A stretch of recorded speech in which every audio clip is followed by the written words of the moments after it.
করতে পারবে না।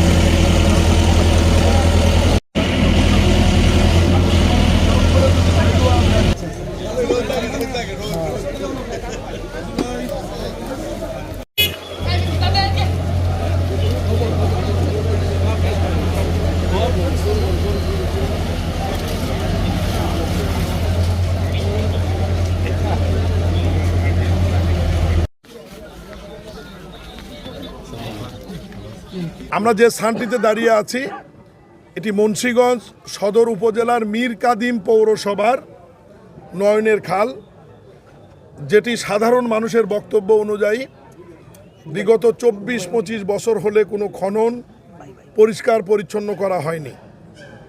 আমরা উন্নয়নের অনেক বড় কথা শুনেছি, বড় গল্প শুনেছি।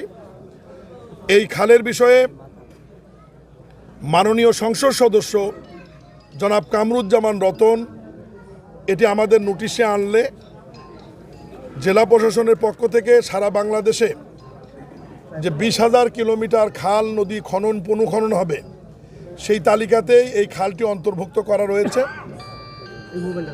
কিন্তু আমরা মিডিয়ার মাধ্যমে এবং মাননীয় সংসদ সদস্য রতন সাহেবের মাধ্যমে জানতে পারি যে অগ্রাধিকার ভিত্তিতে এই খালটি জরুরিভাবে খনন করা প্রয়োজন, কারণ এখানে অনেক ময়লা দুর্গন্ধ এবং একসময় এই খালে বড় বড় নৌযান চলত, চাল ডাল সহ বিভিন্ন মানুষের যাওয়া আসা করত।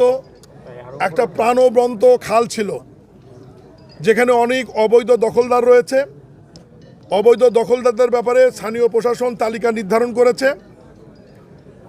এই খাল পুনঃখনন সংস্কার চলবে, অবৈধ উচ্ছেদ চলবে, আজ থেকেই চলবে এটি।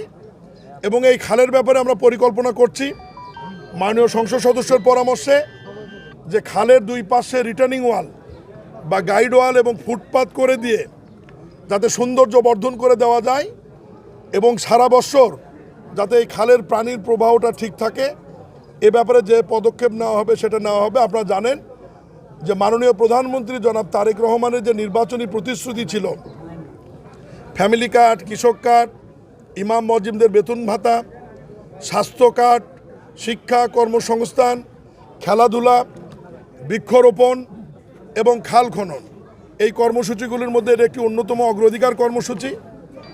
আজকে আমি নিজে সরজমিনে এসেছি, আমরা খাল খননের কাজ শুরু করে দিয়ে গেলাম। ইনশাআল্লাহ মাননীয় সংসদ সদস্য কামরুজ্জামান রতন উনি ব্যক্তিগতভাবে বিষয়টা মনিটরিং করবে এবং আমি যে কথাগুলি বললাম দ্রুত সময়ের মধ্যে শেষ হবে। আমি মাননীয় সংসদ সদস্য কামরুজ্জামান রতন সাহেবকে আরও বিস্তারিত বলার জন্য অনুরোধ করব।